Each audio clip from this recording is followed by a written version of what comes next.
a encore trop d'entreprises qui n'arrivent pas à trouver de compétences et il y a 25% des entreprises qui abandonnent le recrutement d'un cadre faute de compétences.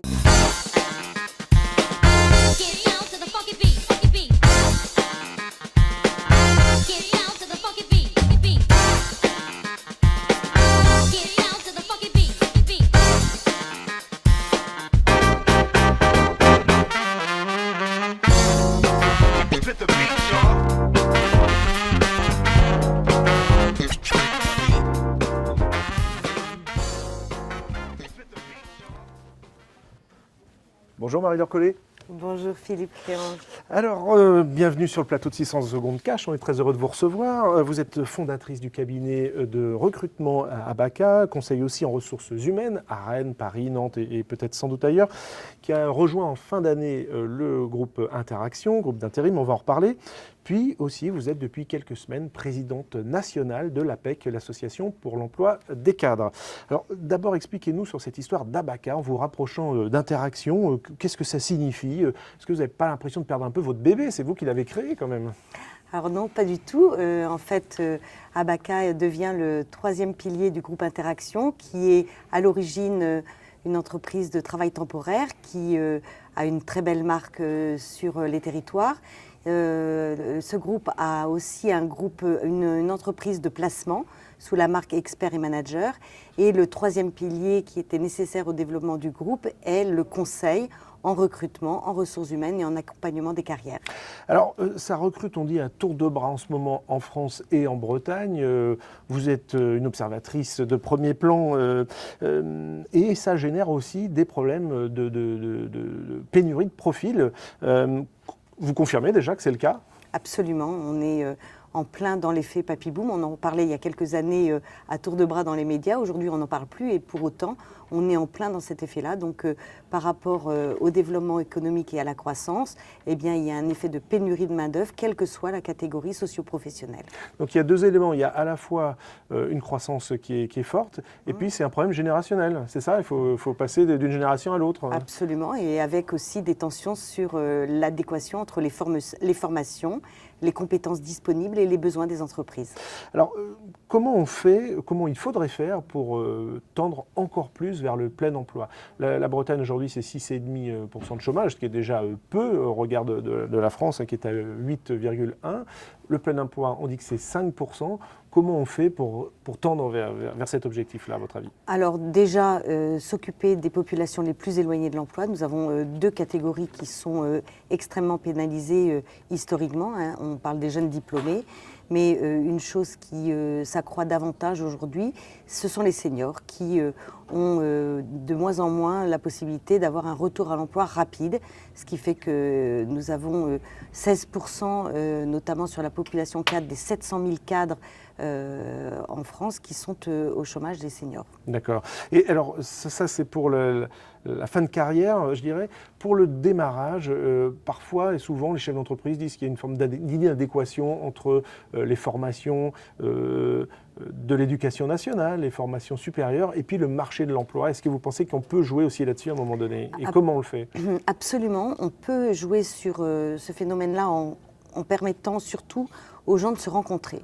En fait, on s'aperçoit qu'avec nos technologies de recrutement et les algorithmes et le matching de la sémantique, il y a de la disparité entre le verbatim d'un CV et les cahiers des charges des entreprises. Or, parfois, ils veulent dire la même chose.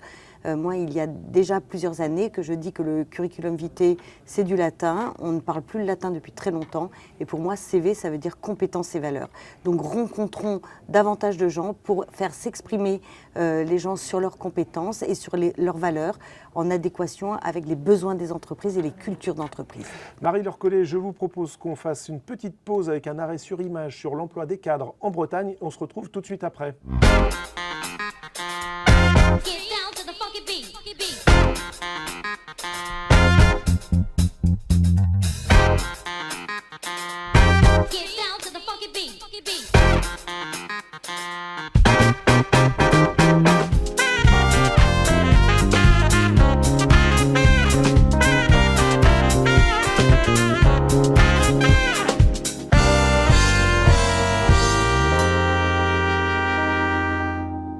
Marie-Laure Collet, on vient de le voir avec ces chiffres, l'emploi des cadres se porte bien, très bien même. Une récente étude de l'APEC que vous présidez montre que le nombre d'emplois des cadres en novembre dernier a littéralement explosé, plus 47% par rapport à l'avant-crise. Comment on explique tout ça? En fait, il y a la reprise économique qui est violente. On table sur plus de 6% de dynamisme économique cette année, après effectivement un arrêt brutal en mars 2020. Nous sommes revenus au même stade qu'avant crise. Les derniers chiffres montrent qu'il y a 522 000 annonces de cadres, alors qu'il y en avait quasiment la même chose il y a 2 ans, donc en 2019.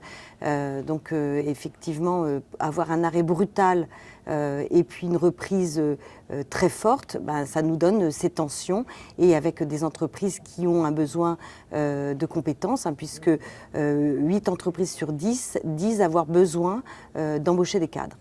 Alors justement, plus d'emplois de cadres, ça veut dire une forte concurrence entre les entreprises pour se les arracher. Aujourd'hui, le cadre, c'est le roi du pétrole en France, il demande ce qu'il veut, il l'obtient. Ce n'est pas aussi simple que ça. On a une dichotomie forte entre les grandes entreprises, les TPE et les PME, notamment des territoires. Donc il faudrait modérer ce que vous dites avec les chiffres territoriaux. En fait, la grande entreprise, effectivement, a plus de moyens pour attirer des cadres, notamment, elle dit que quand elle agit sur le salaire, 47% de ces entreprises réussissent à recruter en augmentant le salaire. Néanmoins, il y a encore trop d'entreprises qui n'arrivent pas à trouver de compétences, et il y a 25% des entreprises qui abandonnent le recrutement d'un cadre faute de compétences. Et bien souvent, ce sont les TPE-PME parce qu'elles n'ont pas les mêmes chances sur notamment leur marque employeur. Donc nous leur conseillons de travailler leur marque employeur. Et d'ailleurs, dans son mandat de service public, l'APEC aujourd'hui a une action particulière auprès des TPE-PME qui n'ont pas forcément de RH en interne et qui n'ont pas forcément les moyens de recourir à un conseil comme Abaca. L'économie est faite de cycles, il y aura forcément un retournement, on le souhaite le plus tard possible pour l'économie du pays et pour l'emploi. Ne craignez-vous pas qu'on se retrouve avec une tripotée de cadres au chômage dans quelques années, parce qu'on en aura recruté tellement en ce moment que finalement ça va peut-être finir comme ça? Non, vous savez, le plein emploi des cadres, comme on dit, existe depuis très longtemps. On dit plein emploi, vous l'avez dit vous-même, en dessous de 5%. Déjà au début des années 2000, nous étions à 4% et aujourd'hui, nous sommes à 3,7% de chômage de cadres. Donc en fait, je ne me fais pas de soucis sur cette catégorie socio-professionnelle, puisque cadre, c'est aussi, ce n'est plus seulement encadré, c'est aussi un niveau de compétence. Et la France et les entreprises françaises ont besoin de beaucoup de compétences. Marie-Laure Collet, on a une petite tradition dans cette émission. Il y a toujours une surprise pour nos invités. Elle est ici dans ma main. On vous a préparé un petit cadeau. Mais avant de vous le remettre, je vous propose qu'on fasse une petite pause avec la Minute Orange.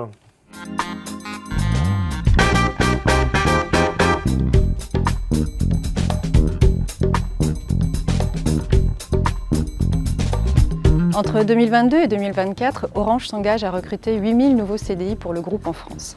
Ces recrutements permettront de renforcer nos positions sur des activités stratégiques comme la cyberdéfense, l'intelligence artificielle ou encore la data. L'Ouest est un territoire très riche en compétences pour ces domaines pour Orange. Nous recherchons des femmes et des hommes sur des postes de techniciens, techniciennes, ingénieurs dans les domaines déjà évoqués, mais aussi dans les domaines des réseaux et de la vente. Un autre enjeu est la féminisation des métiers du numérique. Nous nous engageons depuis de nombreuses années dans des programmes pour mieux faire connaître ces métiers aux femmes, comme le programme Hello Woman, ou Filles du numérique. Ce dernier, créé en Bretagne en partenariat avec l'Académie de Rennes et l'IUT Réseau et Télécom de Saint-Malo, permet aux lycéennes, dès la classe de première, de découvrir les formations et les métiers dans le domaine du numérique. Depuis 2016, c'est plus de 100 lycéennes que nous avons sensibilisées. Nous continuons notre politique en faveur de l'alternance. C'est pour Orange le cursus d'excellence. Nous recrutons tous les ans plus de 400 alternants du Bac+2 au Bac+5 sur tout le territoire Grand Ouest, sur tout type de métier. Nous accueillons également de nombreux stagiaires, thésards, des post-doctorants venant de l'international. C'est cette diversité qui fait la richesse de notre groupe.